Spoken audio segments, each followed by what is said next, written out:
Evening and welcome to the March 2nd, 2022 meeting of the Cottage Grove City Council. I'm Mayor Pro Tem Steve Dennis, sitting in for Mayor Bailey, who will not be here tonight. The first item for us next is Pledge of Allegiance, so I ask we rise. I pledge allegiance to the flag of the United States of America and to the republic for which it stands, one nation, under God, indivisible, with liberty and justice for all. Item number 3 is roll call, and City Administrator Levitt will help us with that. Councilmember Kambata? Here. Councilmember Olson? Here. Councilmember Thiede? Here. Mayor Bailey? Mayor Pro Tem Dennis? Here. Mayor Pro Tem, you have a quorum. Thank you very much. And moving on to item number 4 is open forum, and this is an opportunity for anyone who's in attendance here tonight. If they would like to discuss something that's not already on our agenda, this would be an opportunity for you to do so.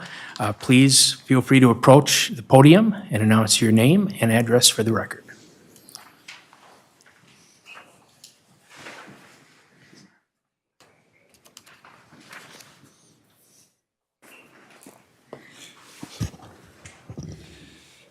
Thank you, Acting Mayor Dennis and council members.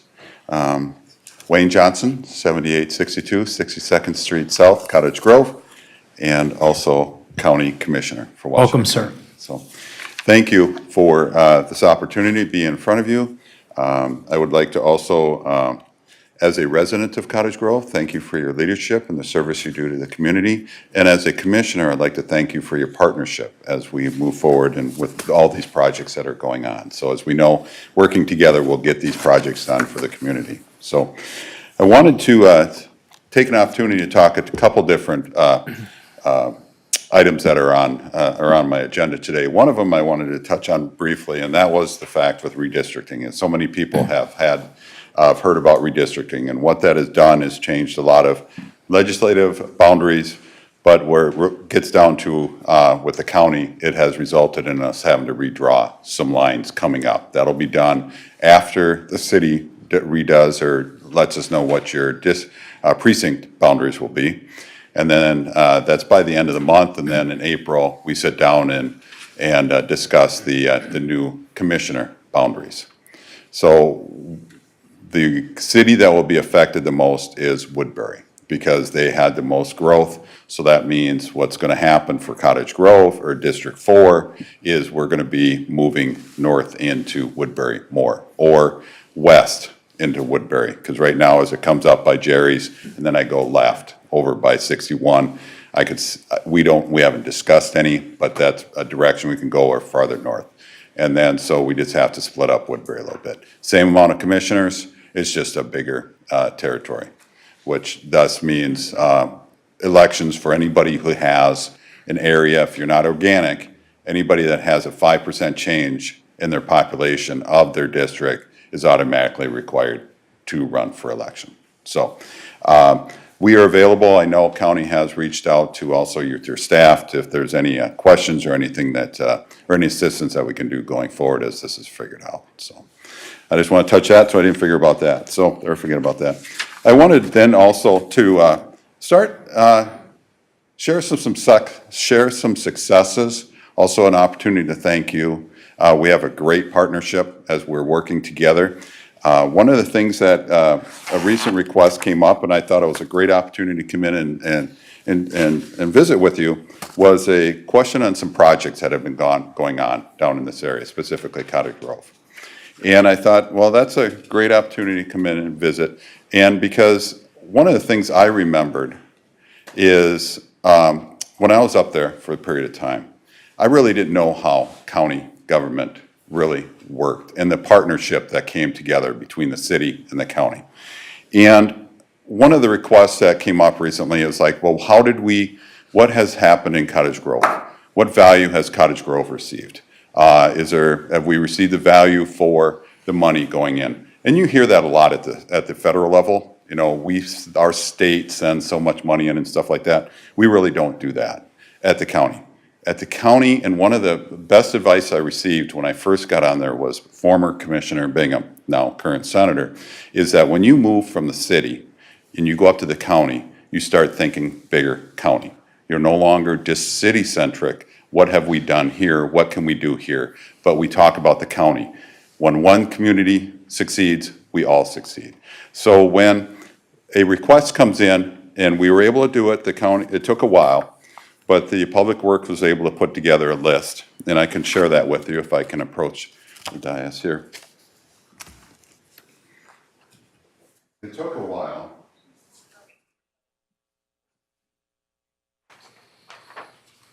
Thank you. And I'll explain this a little bit.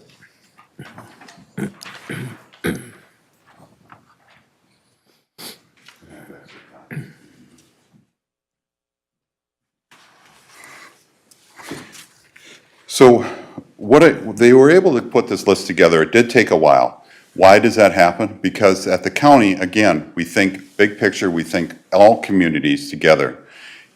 Communities are not separated out by projects. If you see a CIP or capital improvement project, it does not list District 3, does not list District 2, does not list a district, doesn't even list a community. It has an address or it has a location. So if you go through our CIP, you have to know your addresses to know where it even goes. So basically, they were able to pull this out. It took quite a while because if you go through the records, it's not easy to do this. But they did it upon the request. So I wanted to let you know, if you thought, well, until you know how the county operates and how the big picture operates, you might say, well, we're not doing something down here. But we look at it as a project in one part of the community or the county is a success down here.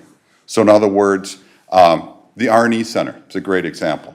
$42 million was spent on to upgrade the R&E Center. And that's a facility between Washington County and Ramsey.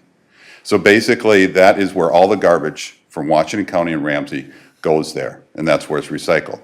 So that is a win for District 4 and Washington County and Ramsey County because it addresses recycling, it addresses the goals at the state, it addresses pollution, keeps things out of things.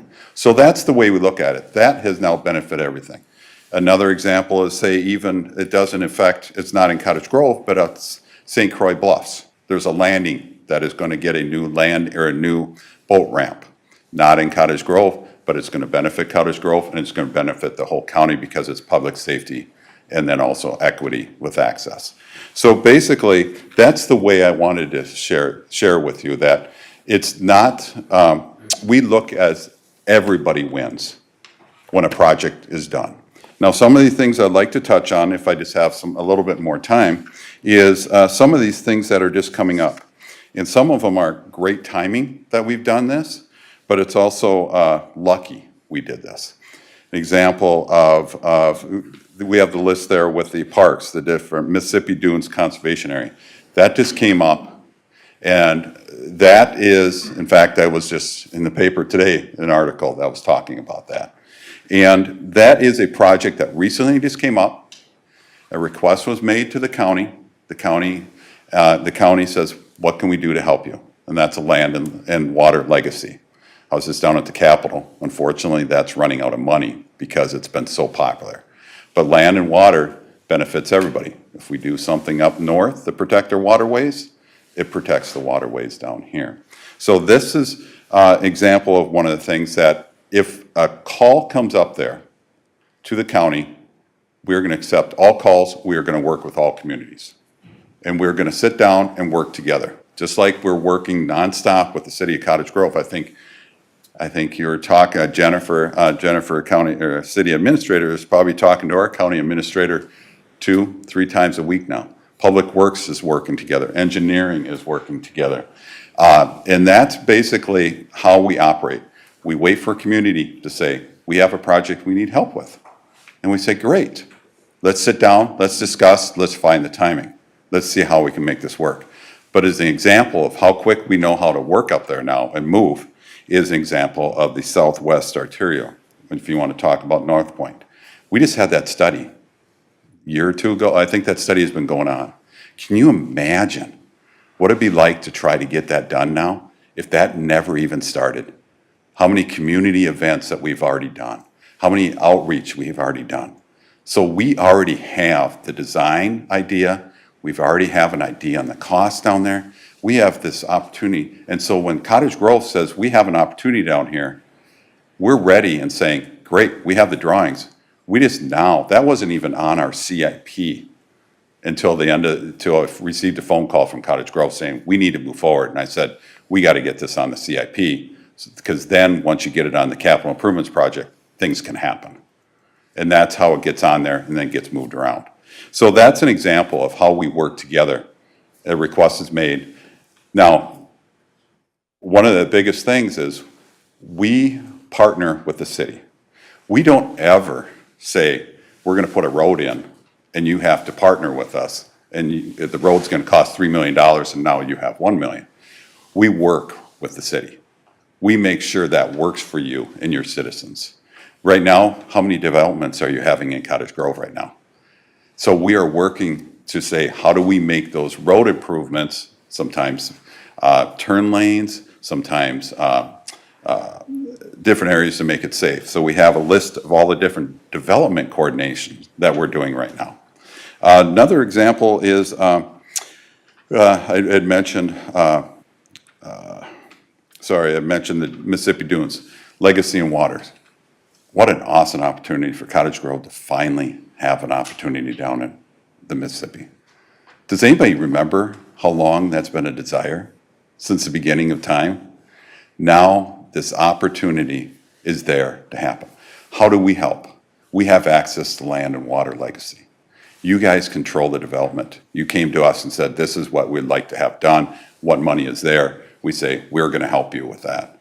Okay, that's the same time. There's other things. Example of the 100th Street, the partnership. I have sat down, and I was actually sitting in a virtual with Senator Klobuchar, championing this project that is between Cottage Grove and the county, to say, we have this need down there. Please help us with all the money that's happening in Washington right now. Sat down with Senator Smith's staff and did that. Congresswoman McCollum, I made a point to put in there saying, we have this money need. She has been a great champion of our community and our county. And then we'll also be meeting with Congresswoman Craig when that happens, which I know you're doing also. So that's the kind of partnership that we put behind it, and working with lobbyists and how you can do that. And I know we're working with the city. How do you approach this? How do you do a DNR request? How do you reach out to these people? How do you work with the lobbyists? That's the kind of partnership and collaboration that we do that makes it so wonderful in how we get things done. And I know I'm kind of talking too much, but I just wanted to make sure that we understand the Hero Center. That's a collaboration we have with Washington County. That was one of the things when I went up there right away, I said, I want us to work with the Hero Center, because I saw what an awesome facility. It was going to make the sheriff's department. They had an issue with where they were training. It provided an opportunity. But the collaboration and working is, even when the Hero Center was shut down, Washington County still funded our portion of it, even though they couldn't use it. And they had to find other facilities. But that's the kind of cooperation we have also. So this is the kind of thing that we're talking about. And it's really all good news. Just whenever the city reaches out to us, the opportunity, the collaboration we're having right now, you make the phone call. We find somebody that'll help you. I know right now the mayor and Jennifer, county or city administrator, is sitting down with myself and our county deputy county administrator on a monthly basis now, meeting. How can we help? What's coming up? What collaboration do we need? And we're doing that. So we have a great partnership. I think the biggest thing is I wanted to be here, and if you want to ask a question, that's fine. I'm also open to any time coming in and helping, because I realized when I sat up there, I didn't understand how that worked either. And I sat back and just a few days ago and said, how do we make this, how do we work together so you know what to expect? You know how to ask. There were really roads, we're parks. That's what we're really about. We are also protecting the water. We're also providing services. But that's a separate service. How we really collaborate are those two items. All right, well, thank you, Commissioner Johnson, for taking some time to come down tonight. I know that you've been traveling to the different cities in Zone 4 and interfacing with their councils.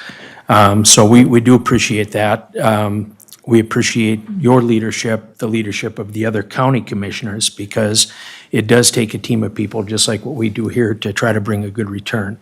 So anything that you can do on behalf of our area, all of us in the community are appreciative to that. So I will open up the opportunity if there's anybody on the council, because we don't get Commissioner Johnson down here that often. If anyone has questions, we'd be happy to open it. Councilman Olson. Thank you, Commissioner, for joining us this evening. I appreciate the list of items here. It's interesting, I asked for something like this back in November. And our staff, I know, has been working with the county staff to try to create some sort of a list similar to this of items that have come online in the city of Cottage Grove over the last, 8 to 10 years. So it's helpful to have this. One thing I don't see, however, is the library, and I just wanted to ask a quick question. You mentioned the CIP, the Capital Improvement Plan, and I know that one of the big responsibilities of our county, as with any county, is the public library funding. Sometimes that funding goes to a new library, like we've seen in the northern part of the county and several communities recently. Sometimes it's a refurbished library. You have to maintain those things just like any other building. And I believe we had something in the county CIP for the city of Cottage Grove for our library that was designated somewhere in the neighborhood of 2023 ballpark. I might be off a year. But recently in reviewing the CIP, I saw it moved out to 2028. Can you help me understand what changed and why? Okay. Great question, thank you. Acting Mayor Dennis and Council Member Olson. Great question, and it's a little bit of how the CIP works. It took me a little while to figure that out. The key always is to get on the CIP. If you're on the CIP, your project is going to get done sometime. Now, that has been earlier, it's been moved out later, because when we do a library, it's in partnership with the city that's there. Cottage Grove's library is very unique, and it was the last library where the county actually bought the property and put the library. Now, going forward, it's a partnership where the city provides the land. Now, this is something that I really feel is important, and when I went on the board, and it actually was a discussion item we had when I was still up there, and about plans. There was plans drawn. There was an idea whether it was going to be new, whether it was going to be rebuilt. But here's what happened is that got put on hold based on the fact that the city of Cottage Grove had some other things going on, whether it was the referendum, whether it was a discussion where it was. So we wanted to partner with the city. So we put it on hold for Cottage Grove's, so Cottage Grove could have the referendum, decide out what's going on there, and then waiting for the city to come back to us and say, we'd like to start discussing this again. Because it's at 2028, that isn't a real issue. The real thing is it's on there. So anything beyond year one on the CIP, everything on the CIP in the first year is pretty solid. From that point on, things move forward and back. The key is, and that's where I've been fighting, is to make sure it's still on the CIP.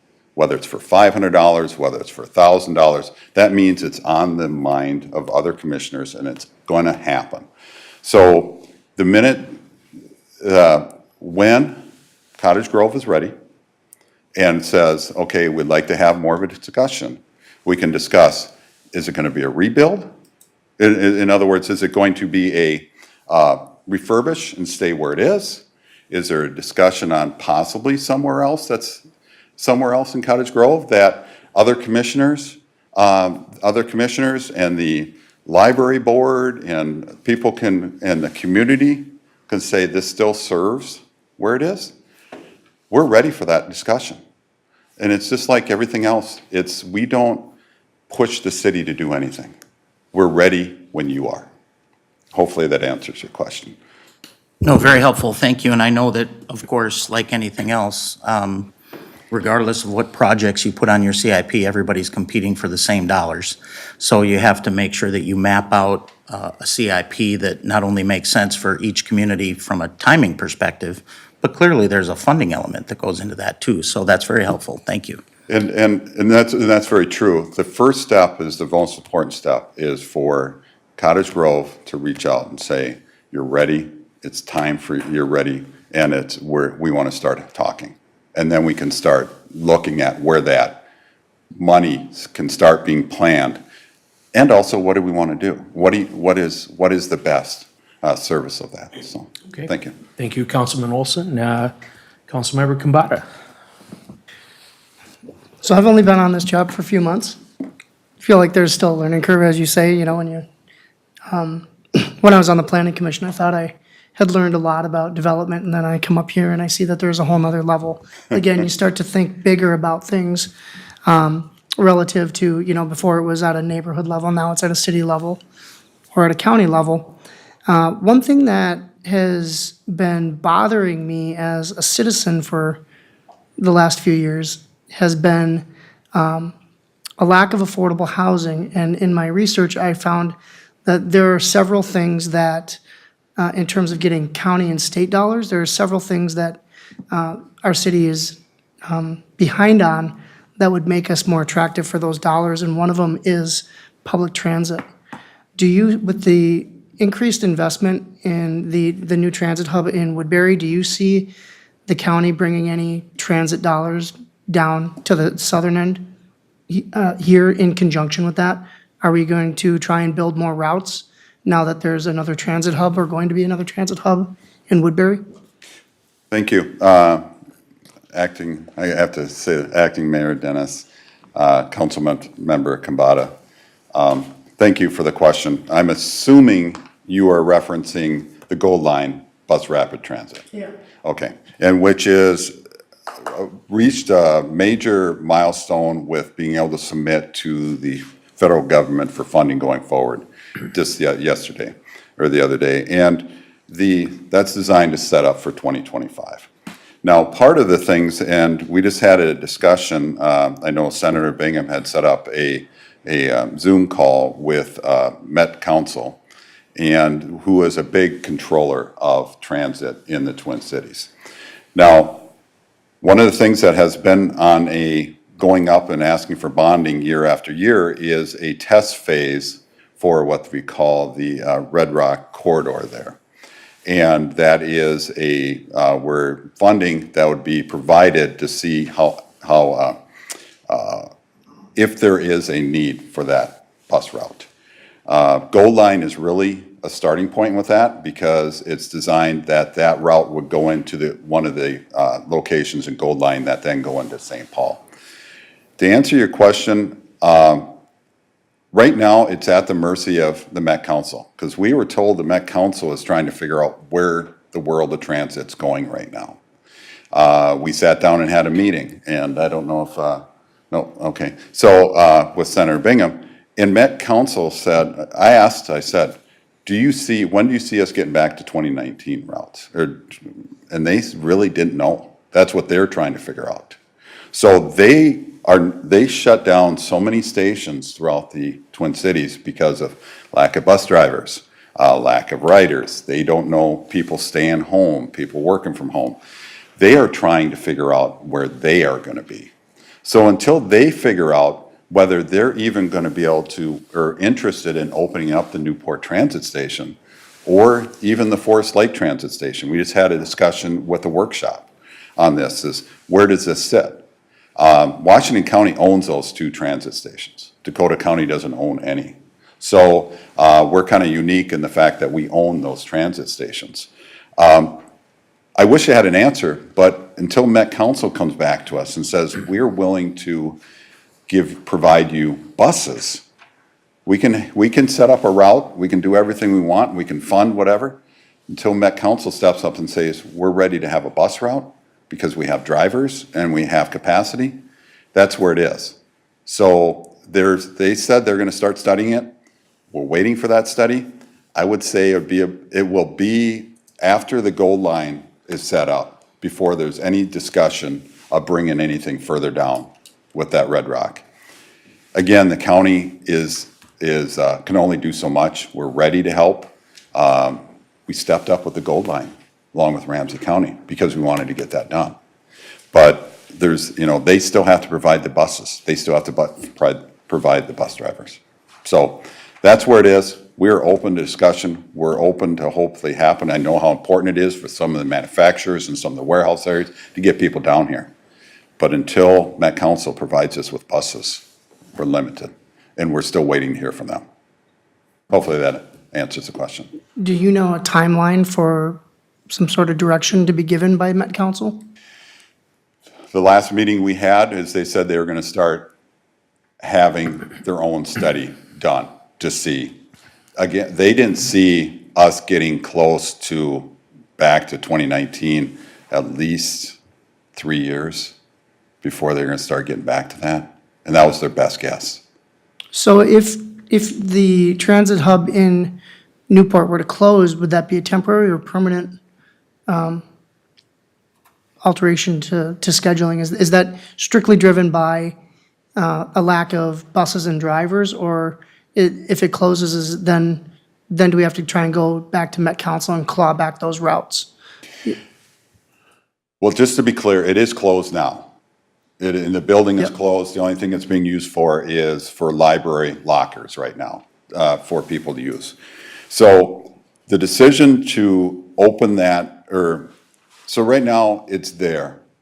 We would need to have the Met Council to come back and say, we're going to use it. They've kind of, on their own, started excluding that location because of lack of riders.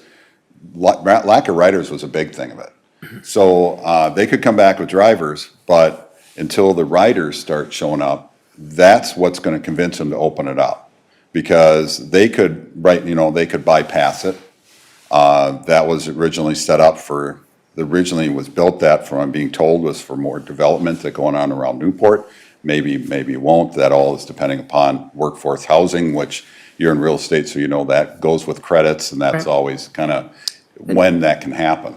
So we are not going to take any quick action. We are looking long-term when we're talking about this. We started seating where it is.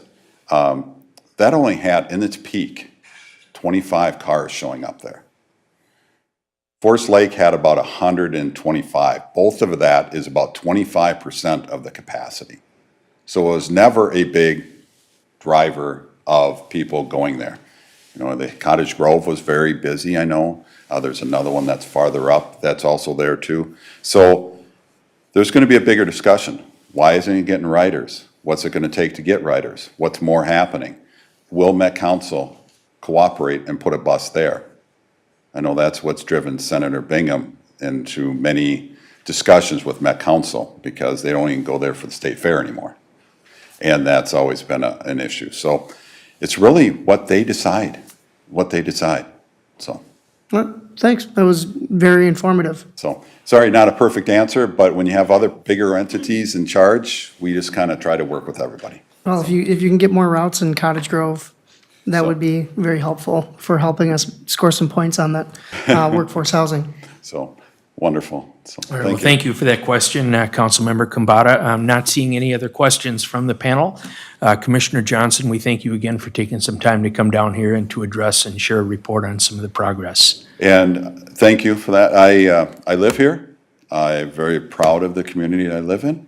If you have any questions, or if you'd like me to come more often and visit with you regarding any of these upcoming projects, I am all phone call away. All right, thank you very much. Thank you. Do we have anyone else in the audience that would like to speak on something not on tonight's agenda? Not seeing anyone, we'll go ahead and we'll close the open forum and move on to item number 5, which is the adoption of the agenda. Do I have a motion to adopt? Moved. Motion made by Councilmember Olson, seconded by Councilmember Thiede. All in favor? Aye. Any opposed? Motion passes 4-0. We'll move on now to number 6, which is presentations. We do not have any tonight. which will take us to number 7, which is the consent agenda. Are there any items here that council members would like to pull for discussion? Councilmember Olson. Mr. Mayor, I'd like to pull C and D, please. Excellent. Anything else? No. Okay. So we'll start out with item C, which is Public Service Commissioner appointment. Councilman Olson. Thank you very much. Both item C and item D are similar with respect to being commissioner appointments for the Public Services Commission. We recently had 2 of our long-term commission members who served on that board step down as a result of timing out. So for those of you who aren't aware of how our volunteer advisory commissions work, you are appointed to those commissions for a specified period of time. And that time continues to run per appointment. At the end of a specified period of time, so in most cases 6 years, you are asked to step away from the commission for a minimum of 1 year, at which point you have the ability to reapply to join advisory commission. That 1-year hiatus is intended to help us open spots for other interested parties, citizens in the community, et cetera, who may want to participate in the government process as an advisory commissioner. In this case, Commissioner Bob Campbell and Commissioner Kent Griffith timed out. And so they are both on their 1-year hiatus. I can't guarantee that they'll reapply, but I certainly hope they will. Both very knowledgeable gentlemen, long-term residents of the community. Kent's expertise happens to be in the world of EMS, and Bob's expertise as a longtime member of our Public Works team here, retired now, happens to be in water and utilities. So both of those gentlemen stepped away, and we are now looking to appoint Lisa Redistricting and Lisa Kahns. I only considered people named Lisa, so I hope that's okay. But we are looking to appoint Lisa Redistricting and Lisa Kahns to the Public Services Commission for a 2-year term for each as replacements for both Bob and Kent. Now, Lisa Redistricting has served previously on our Planning Commission, so she certainly is knowledgeable about the commission process. This would be her first time on the Public Services Commission, as it would for Lisa Kahns. Public Services Commission kind of oversees the arena of public works and public safety. So they have a very important role to play in advising the City Council, and I would ask my colleagues at the dais to please vote to approve both Lisa Redistricting and Lisa Kahns for these commission appointments. Thank you. All right, thank you, Councilmember Olson, and also thank you to both of those community members for their interest to participate and volunteer to the city. So without any other items being pulled, I will look for a motion to approve the consent. I move to approve the Okay, consent agenda. Motion to approve by Councilmember Combata. Do we have a second? Second. Second by Councilmember Thiede. Any further discussion? Not seeing any. All in favor, say aye. Aye. Any opposed? Motion carries 4-0. So with the passage of that, if there was anyone here in the audience tonight who had any item that went all the way through the letter P, they've all been approved. So good news for all. Moving on to number 8 is the approval of disbursements. This will be approving the payments for the period of 2/11, 2022 to 2/24 of 2022 in the amount of $1,713,888.20 for the record. Do I have a motion to approve? Motion to approve. Motion made by Councilmember Thiede, a second? Second. Second by Councilmember Combata. Any further discussion on this? Seeing none, all in favor say aye. Aye. Any opposed? Motion approved 4-0. Moving on to number 9 is public hearings. We do not have any tonight. Number 10 is bid awards. We don't have anything on the agenda for that. And we'll go to item 11, which is the regular agenda, and we actually have item A, which is the aggregate industries scoping environmental assessment worksheet, and Emily Schmitz will help us with this. Yes, good evening, Mayor Pro Tem Dennis, Council. This evening, the next item is one the community has not seen for quite some time as it relates to an EIS or scoping EAW. Therefore, we have brought Mr. Peter Miller and Beth Elliott from Stan Tech this evening to provide us a little bit more detail into what this means, what it is, and how the project works. We also have Aggregate Industries and Bar Engineering who will provide a detailed overview of the project as well. So with that, I will turn it over to Peter Miller with Stan Tech to continue. Switch the. You know, Peter, I think we'll have to just scroll, or that works too. Okay, thank you. Good evening, Mayor Pro Tem, council members. My name is Peter Miller. I'm with Stantec. I'm joined here by my colleague Beth Elliott, also with Stantec, and we're assisting the city with this project for Aggregate Industries. I'm going to go through a little bit of the process tonight of what is an environmental impact statement, and then I'll be followed by the proposer and their consultant tell you a little bit about the project itself. Okay. In addition to Beth and I, we're working closely with Jennifer and Emily on this project to form the team that's helping Aggregate Industries with this project. The city is also contracted with Peter Larson, environmental attorney, to provide that legal assistance. For reference, the project is Lower Great Cloud Island on the south part. I'm not going to talk about the project description, but just wanted to give you a reference of where it is. So what we're talking about tonight is an environmental impact statement. The same rules that govern environmental impact statements in the state of Minnesota also govern environmental review, including environmental assessment worksheets. You've probably seen EAWs come before the council in the past. So it's the same rule. And if you've never been part of an environmental impact statement, it goes kind of one step further than an EAW. And it includes alternatives. That's a big part of an EIS, is to look at alternatives to the proposed project. In order to have alternatives, you need to have a purpose and need. So that's being developed as part of this scoping document that we've done, is to develop the purpose and need for the project, so therefore we can find alternatives to that project. The entire EIS process includes scoping, which we're doing tonight and talking about tonight, and then it includes publishing an EIS document, receiving public comments from that, making changes to the document, and then ultimately looking for issuing an adequacy determination. That's going to be your charge here.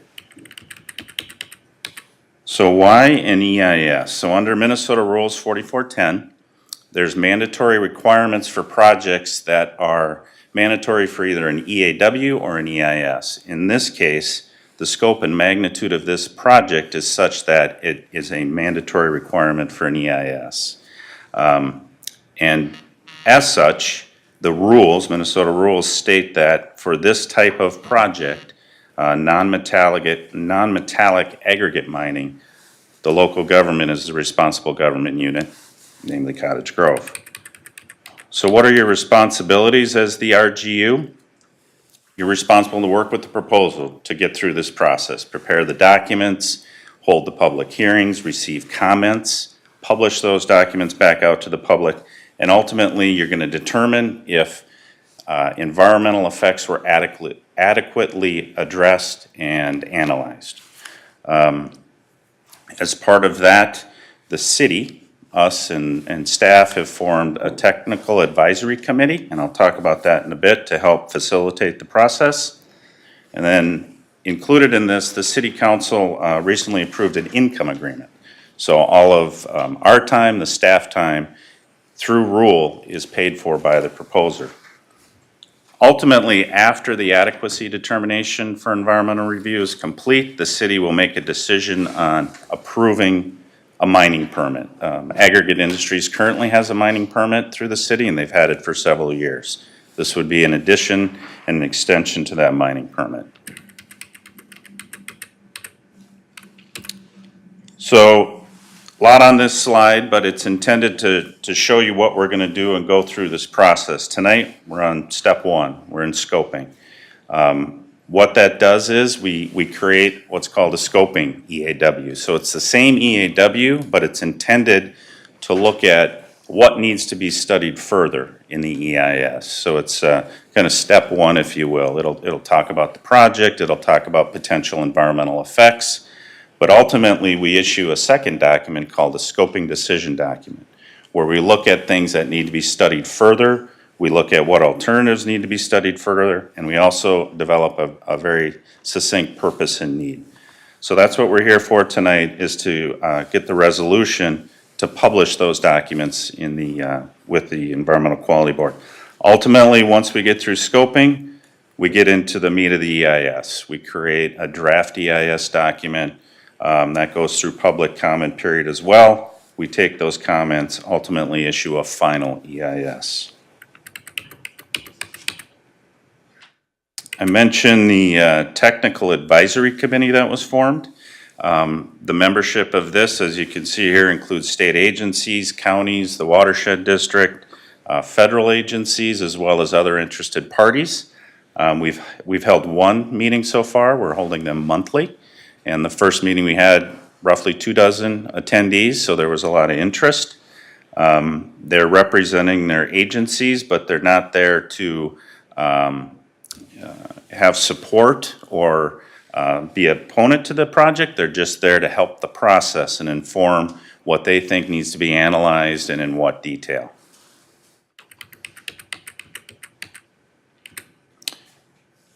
Okay, so the schedule just for the scoping part of this, what we're talking about tonight, we're here tonight. We hope that with the passing of the resolution, we'd be able to put the scoping EAW and the scoping decision document on public notice in mid-March. We would then hold a public hearing at a planning commission meeting on March 28th. That's when we can get public input at that meeting. And then ultimately take those comments, revise the EAW and the decision document as needed to come up with a final scoping decision document. And then ultimately we issue the release and get into the EIS process. We expect that to be in June. So that's what I have just on process. I would be happy to answer any questions if you had. Otherwise, we'll turn it over to the proposer and they can talk a little bit more about the project specifically. Okay, thank you, Mr. Miller. Council, do we have any questions for Mr. Miller? Okay, thank you, sir. Thank you.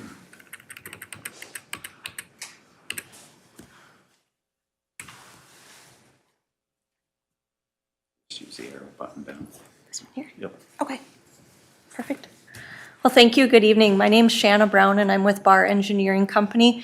Barr is working with Aggregate Industries, and here Patty Bessler and Tom Schmidt from Aggregate. Our role is to help them compile the information that's needed to support the city and Stantec through the EIS process. So I'm here on Patty and Tom's behalf to talk about the project that they're proposing here tonight. Peter showed this on a previous slide, but I am going to touch on it just a little bit more where we're at geographically. The proposed project is located on Lower Gray Cloud Island. It's immediately adjacent to the existing Nelson Mine facility, which is outlined in black on the image that you see there. And that facility is currently operated by Aggregate Industries. Cottage Grove proper is to the north. The navigation channel of the Mississippi River is to the south, as is Spring Lake, and then you have Baldwin Lake to the west.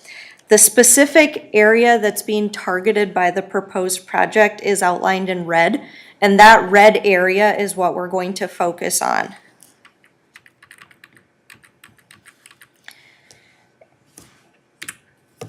Aggregate Industries has been mining at the current Nelson mine since the 1950s. The facility has and continues to provide an important source of high-quality aggregate to support manufacturing concrete for a number of high-profile projects in the Twin Cities metro. I think a couple of the most notable ones are this site provided aggregate for concrete for the Stillwater lift, or the new Stillwater Bridge, as well as US Bank Stadium, and other projects that are have an intense need for concrete use. However, aggregate resources are fixed and they're finite. And because of that, that is what is prompting Aggregate Industries to propose mining in a new location. I think this image here is particularly interesting. Aggregate Industries is proposing to extend the life of its mine by shifting its mining location to an area that we call on the project team a backwaters area of the Mississippi River. This area is being considered because it allows aggregate industries to maximize and continue using its existing facilities and infrastructure that it already has in place on Great Cloud Island. And because this area contains a similar type and quality of aggregate source to that which aggregate industries is currently mining.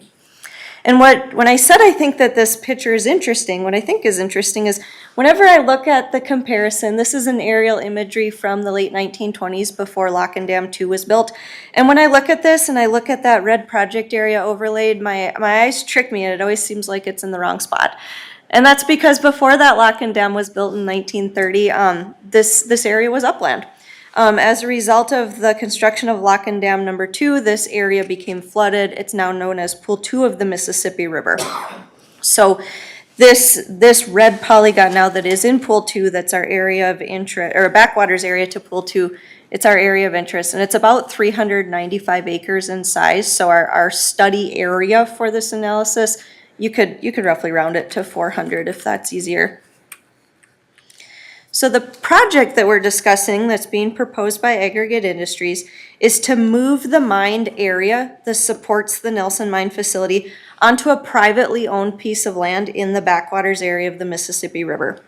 So that's right. This area retained private ownership after construction of Lock and Dam 2. It's not Army Corps owned property. Aggregate Industries has an agreement with the landowner to do mining in this location. So shifting the aggregate mining to this location, it allows aggregate industries to continue to use their existing company-owned processing plant, conveyor network, and barge loading transportation facilities that are already in place on Lower Great Cloud Island. So within that about 400-acre project area, aggregate industries is proposing to mine about 230 acres of that. They would do it using their existing equipment. So that clamshell unit that you have maybe seen out there, that would be moved. A small channel would be cut to connect the existing mined area to this proposed backwater area. The clamshell equipment would be used and moved to that new area to continue dredging in that spot. Since dredging doesn't occur in the winter, there would be winter slips constructed to store that equipment until the conditions are suitable to begin mining again. The dredge unit would extract aggregate from depths up to 200 feet deep. The material that comes up would mostly be dewatered in the bucket that it comes up in. It would preliminarily be crushed into sizes that are a little bit smaller if needed, just to make them more manageable as they go onto that conveyor network.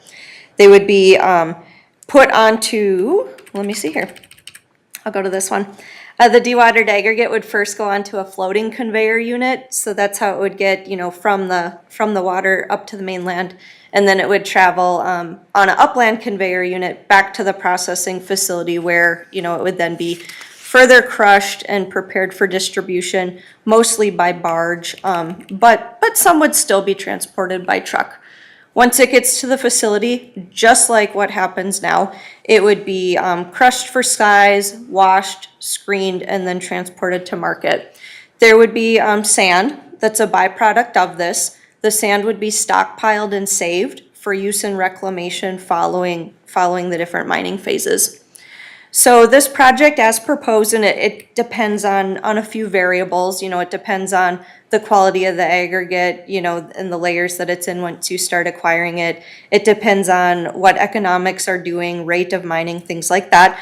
But it's anticipated, this shift in mining location is anticipated to provide about 20 to 25 additional years of mining at the facility and produce about 21 million tons of aggregate to support the local Twin Cities metro economy.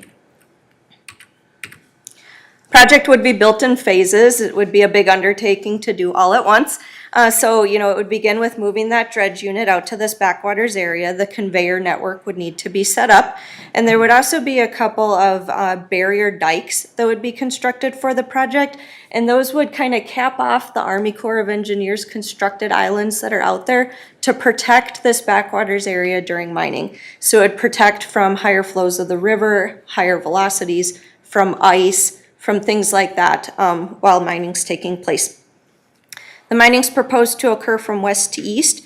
So that western area, you can see that one's targeted to take, about 3 to 5 years to mine, simply because of size. It's the smallest phase. And then it would progress from there towards the east. Just as the mining would occur in phases, the reclamation's proposed to occur in phases too. So as one mined out phase would be reclaimed as the next phase of the project is starting to be mined.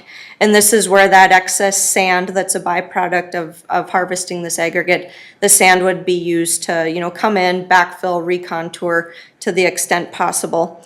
That being said, though, there is quite a large volume of material proposing to be extracted from here. So right now, just based on current estimates, mining's expected to generate about a 100-foot deep water body in the central portion of that mined area, unless additional backfill is found from an approved source to fill that in. So with that, the proposed project plans to mine the same type of aggregate at about the same rate, using the same facilities as what are currently in place. There'd be no changes to the type of mining equipment used, to the processing facility or methods, to the type of aggregate mined, the volumes, the transportation network, all of that would still remain similar to as it is today. There would be likewise, because there are all these similarities, there would be, no change in the labor force, really very minimal construction needs in order to do this. All the equipment's there.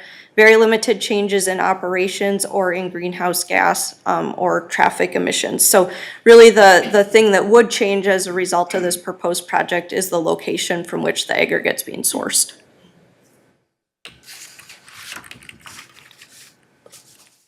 That's it. Mayor Pro Tem Council, with that, as you see before you, the only action this evening is to authorize the distribution of the scoping EAW, and this is essentially to say we are okay to publish in the EQB monitor, which then opens that up for that comment to be received. In addition, public comment will be received at the public hearing that will be held, as Peter had indicated, at the March 28th Planning Commission meeting as well. So again, this evening, Bar, Aggregate, Stantec, we are all here to field any questions that the council might have at this time. Okay, well, thank you for that, and thank you to Ms. Brown for her presentation, very in-depth. I've spent some time talking with our city administrator about this over the last couple of days, and this is just the very beginning part of what'll be a lengthy, incredibly in-depth process. So, is there any questions or feedback from the council to staff or our contractors here tonight? Councilmember Kambata. My initial concerns were going to be about, how much longer this is going to extend the mine. I believe the last time the aggregate industries application came through Planning Commission when I was on it, I think they'd initially indicated that that mine might have more time left in it than what was indicated here. And I guess my follow-up question for the applicant is, seeing how building has ramped up in the last couple of years, is there estimate of, 20 to 25 years based on current trends or past trends in terms of how long the mine will be operating? Because as you know, that application comes before us on a regular basis. And then my second was going to be, how is that going to affect sediment moving downstream? And they had answered that with the barriers being put in place. Yeah, so I know based on the information we had, and if a staff member wants to come up and speak on the first question, but it will extend the time out if this thing were to come to fruition. As indicated, I think it could be 20 years or maybe more. Does anyone want to speak on that? Administrator Levitt? Mayor Pro Tem, I think it would be best to just have Bark step back up and they can answer that because they have a current duration of their existing mining operation and they can explain that sequencing again in regards to the 20 to 25 years. Okay. Then my follow-up question to that would be, if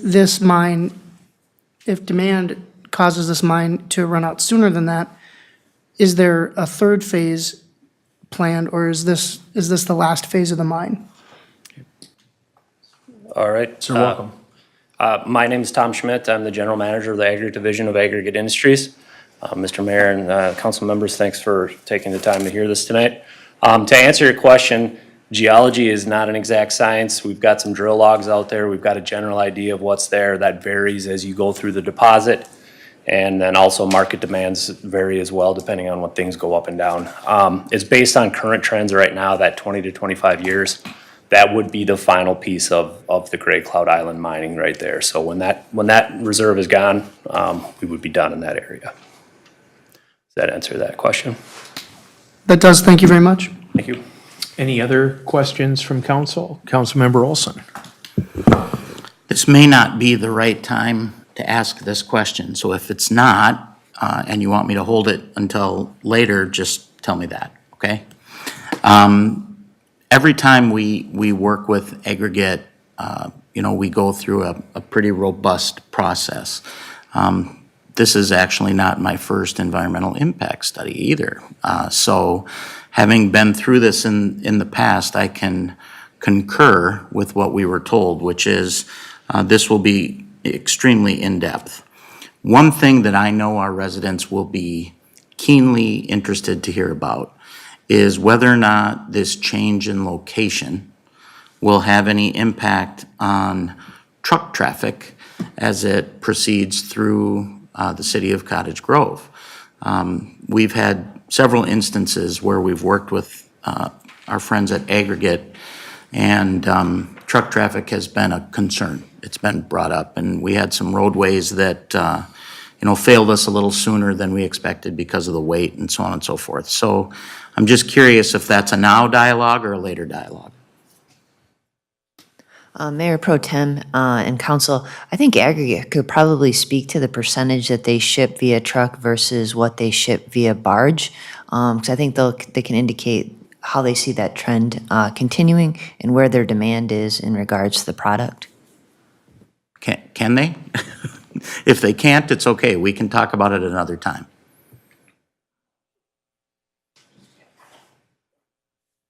You drew the short straw. Yeah, I didn't know I was right. going to get a chance to talk tonight, so. Great. The vast majority of the material that comes off the island, vast majority, is barged up the river Understood. on this. So we anticipate that continuing. It's a great system to get that material into the heart of the cities where it's consumed there. So as the project's planned now, we don't anticipate seeing a large change in traffic or increase. The front gate stays where it's at, and the routes we take continue as they are. So the routes don't change, the volume doesn't change. That's today.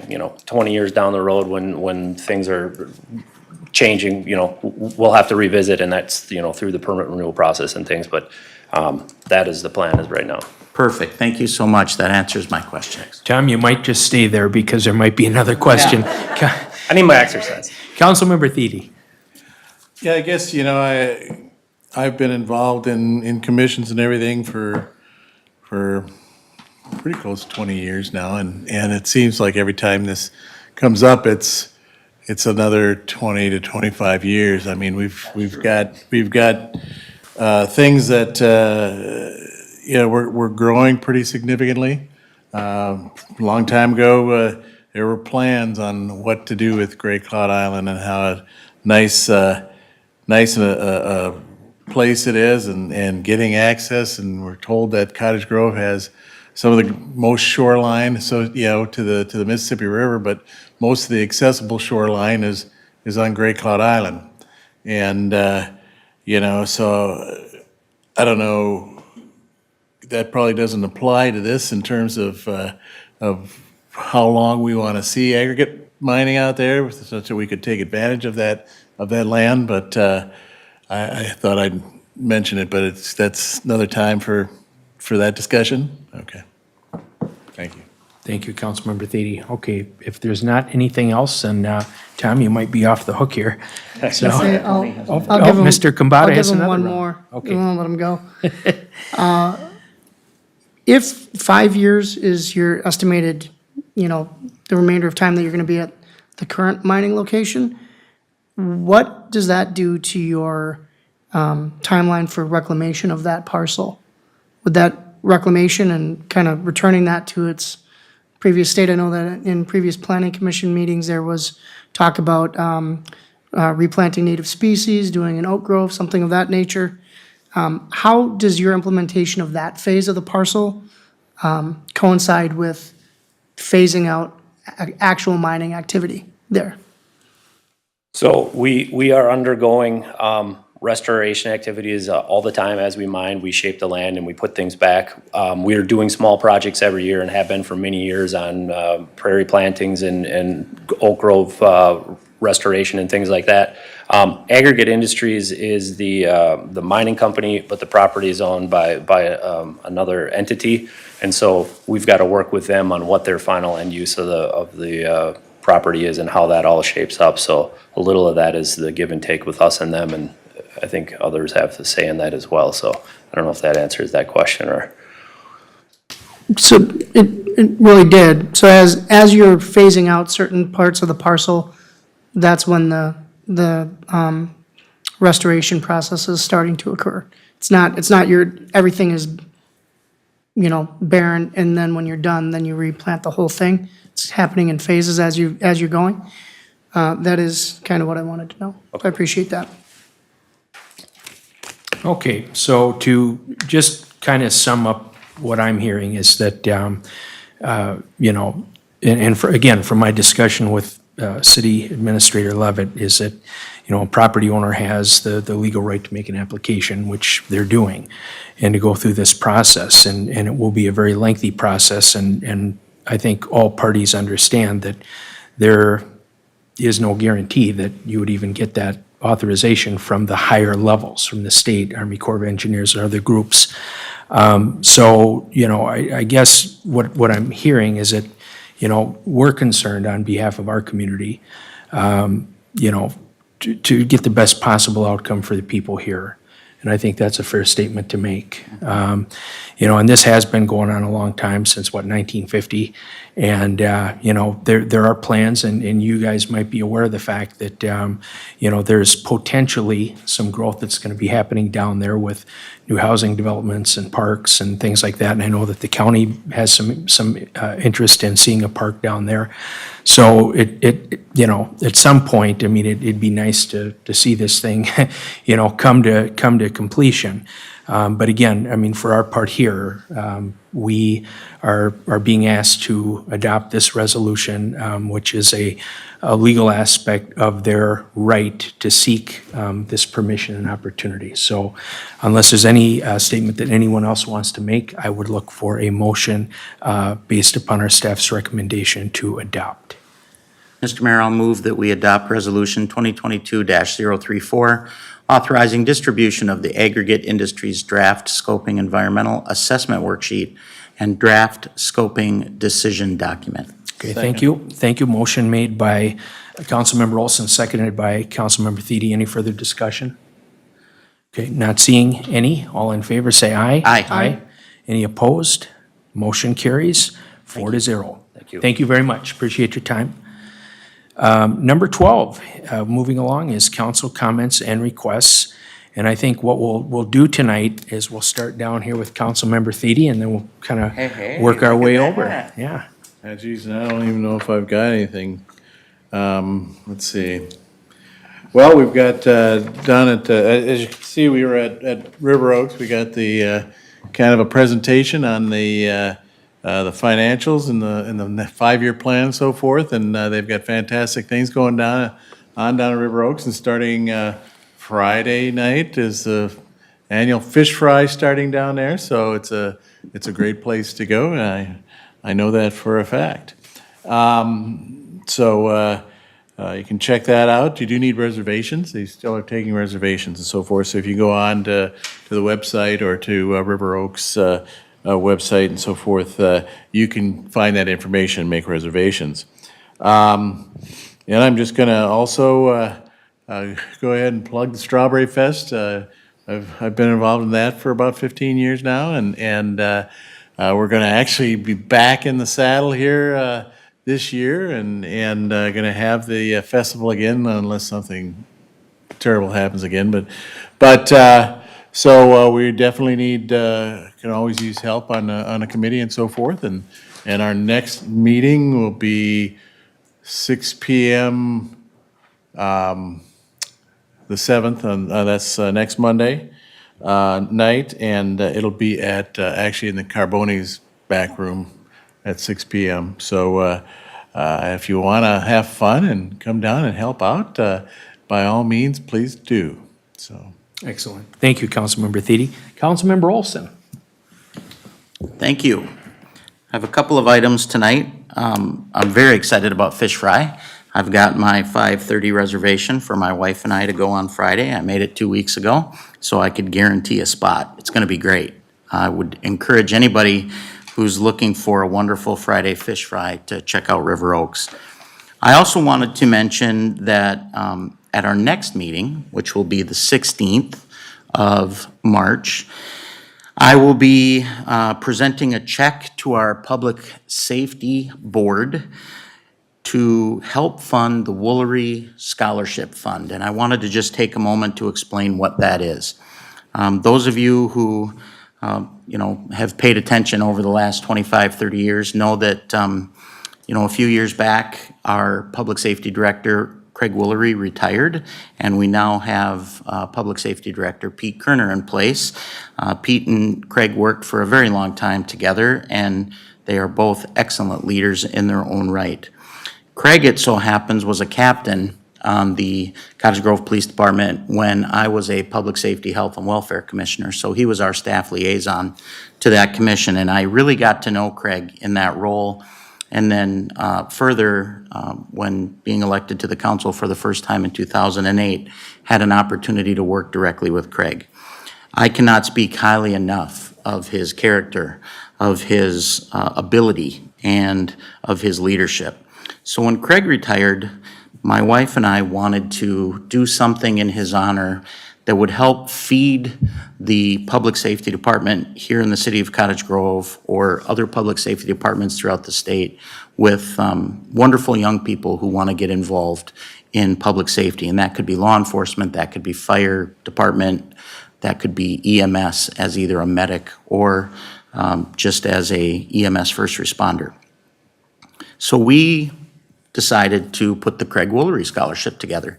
We partnered with our Public Safety Board at the time, and we committed to a minimum donation each year of $500 to help fund some education for young people from the city of Cottage Grove or the surrounding area who desire to pursue a career in public safety wherever they choose to pursue it. So just to give you some interesting statistics, interesting to me anyway. If you want to get a 2-year degree with a public safety focus from Century College, you are going to pay somewhere in the neighborhood of $12,000 for that opportunity. If you want to go into law enforcement, then you need to get a law enforcement certificate, and there's going to be an additional expense of $5,400. Now, the gentleman to my left served for many years as a law enforcement officer, so he clearly understands that there's an expense associated with pursuing that passion, and we wanted to find some way that we could help offset the costs and encourage really talented young people to go to school to fill those critically important roles. Here in the city of Cottage Grove, we are extremely lucky. We're very blessed to have an outstanding public safety team. Whether you're talking about law enforcement, fire, EMS, you name it, we have great people. But as happens with any career, sometimes people choose to retire after a period of time, and we have to backfill those spots. And we want young people who are well-prepared, well-educated, and have terrific attitudes, and that's the purpose of the Woolery Scholarship. The reason I bring all of this up is when we make a donation each year, we always ask whether or not the public might want to get involved in some way, shape, or form to contribute as well, or to inform young people in the community that this scholarship exists. Again, it is all managed through a 501c3, the Cottage Grove Public Safety Board, and there are many different ways that you can access that information. I would encourage anybody who's interested to reach out to me, any of my council colleagues, anybody here at City Hall, or our Public Safety Board President, Julie Rice. We would be happy to help you, whether you want to contribute, whether you want to inform a young person, et cetera. We will be taking applications for the Woolery Scholarship as we transition closer to the end of the school year. So you can expect sometime in April, we'll be asking for applicants, and then those scholarship awards will go out sometime towards mid to late May, so that the students who win those scholarships have the ability to use that money to pursue the career that they are passionate about. I also want to thank Councilmember Dennis. He wouldn't want me to do this, but I'm going to do it anyway. Councilmember Dennis, having worked in law enforcement and being a strong supporter of public safety, always kicks in. Every year he seems to find a way to contribute to the scholarship fund. So he always enhances the amount of money that we have available to those young people, and I'm very grateful for that. And I know it's because you yourself, worked the street and wore the uniform. And I also know that it's because you recognize the vital importance of having great public safety first responders available to our residents, both here in Cottage Grove and throughout the state. So I'm looking forward to that opportunity. Craig will be here at the meeting on the 16th. He's always a little bit sheepish about it, but he definitely always comes. So I'm really looking forward to the opportunity to make that contribution again this year. I also want to mention that it's Women's History Month in the month of March. Yesterday was March 1st, and I had a really cool epiphany as I was watching the State of the Union address yesterday. That is, for the very first time in the history of our country, we had a female vice president and a female Speaker of the House sitting directly behind the President of the United States as the President delivered a State of the Union address. It's never happened before in the history of our country, and I thought how appropriate that it was the first day of Women's History Month that happened. As the father of a 17-year-old daughter who has big ambitions and even bigger opinions, I can tell you that that was a really neat conversation to have with her. And I also want to just take a moment to recognize some of the wonderful contributors to our community over the years.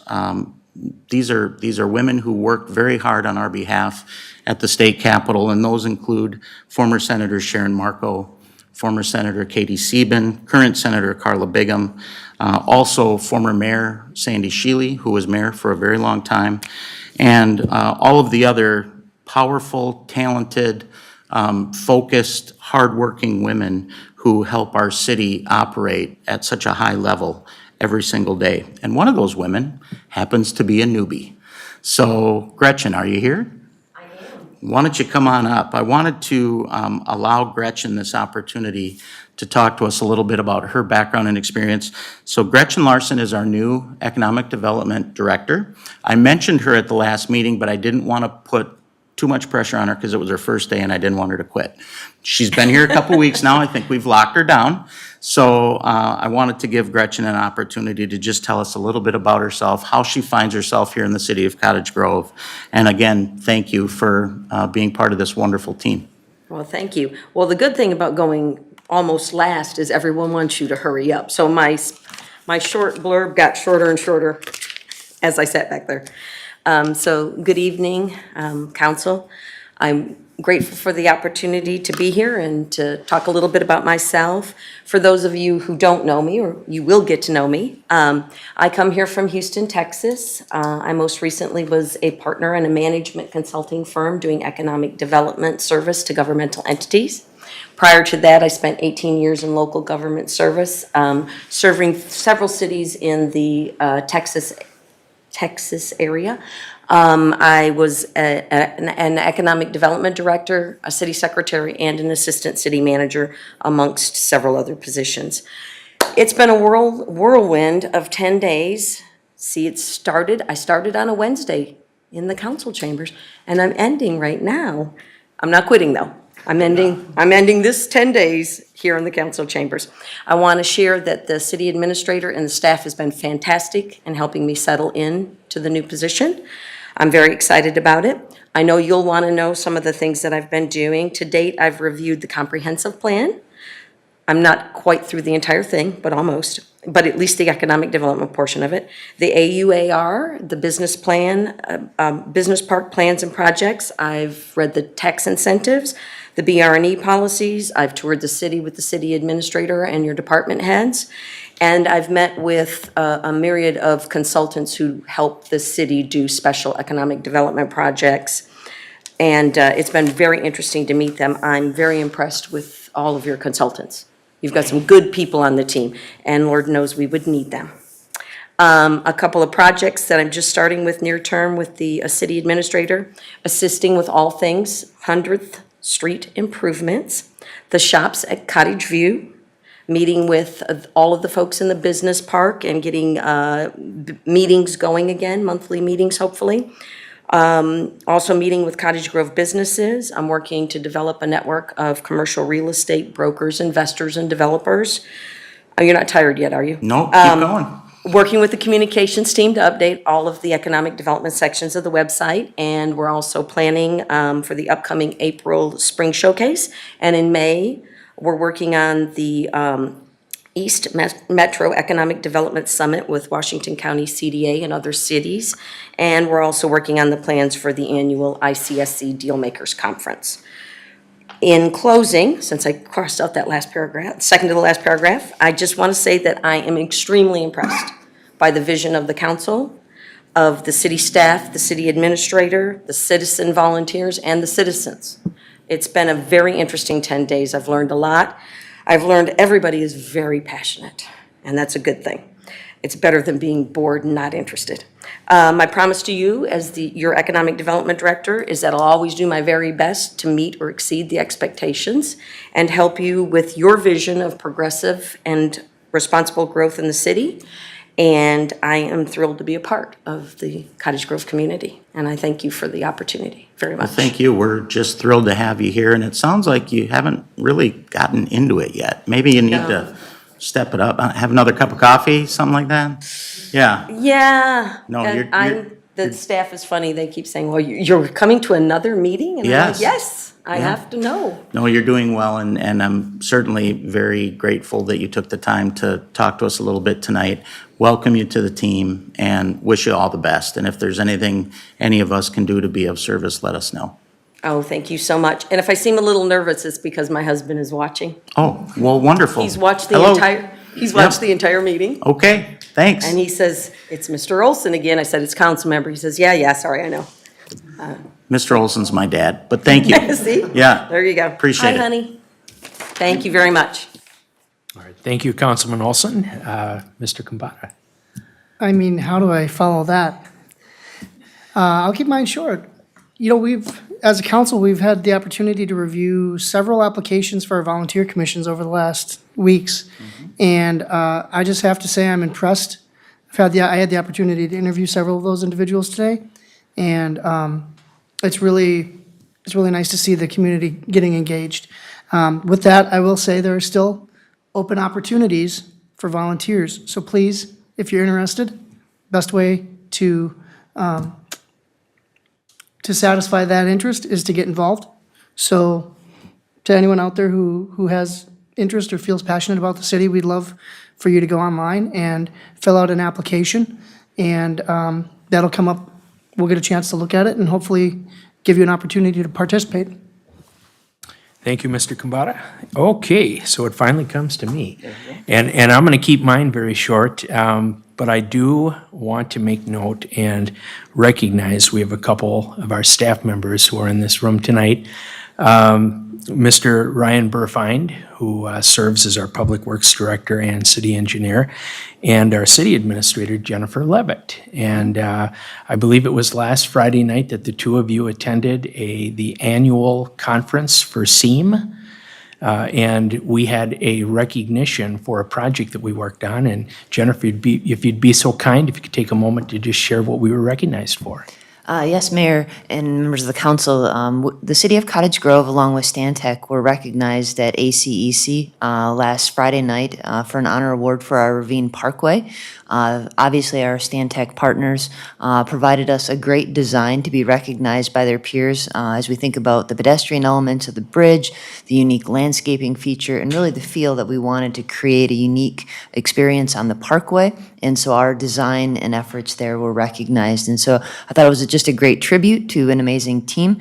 It's not just one person, but it's a multitude of people that make a successful project. And our partnership with Stantec was recognized that evening. So thank you. Yeah, thank you. And I knew that you would very humbly include a lot of other people, as you say in quotes, into the process. And we've got a great team across the board. As we look out at the faces here in the room, the people that have been with us for many years and serve humbly in their jobs, work hard every day. And I just wish it was a way that we, as a council, could communicate fully to our citizens how good the city of Cottage Grove is and how good we do. Give them a round of applause. What do you think of that? Let's make that happen. All right, so that's all I had. We'll move on to item number 13, which is workshops that are open to the public. We don't have any tonight. Number 14 is workshops closed to the public. We don't have any. And what that will do is bring us to our final item, number 15, which is adjournment. So I will look for a motion to approve. I motion to adjourn. Okay, motion made by Councilmember Kambata. Do I have a second? Second. Second by Councilmember Thiede. All in favor, say aye. Aye. Any opposed? Motion carries 4-0. Thank you, everyone. Have a fantastic night.